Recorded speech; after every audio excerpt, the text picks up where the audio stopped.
Hey everyone, welcome back. Is Chime draining your iPhone's battery even when you're not actively using it? Here are two setting changes that stop the background drain completely. First, go to your settings app, then scroll down to find Chime in the installed app list or just directly search for it. Once you find it, tap on it. Find background app refresh and turn it off.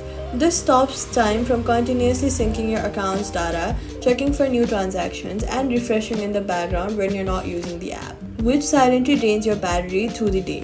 After turning that off, go back to your settings, then go to privacy and security. Here, tap location services, scroll down to find the Chime app. Once you find it, tap on it and if it is set to always, change it to while using the app or never. A banking app does not need your GPS location continuously, and if it's set to always, it is using your location in the background all day, which burns through battery. After both the changes, check settings, go to battery, scroll down, and you will see Chime's battery usage drop noticeably. So all you've got to do is go to settings, go to Chime, go to background app refresh and turn it off. Then go to privacy, location services and set to while using or never.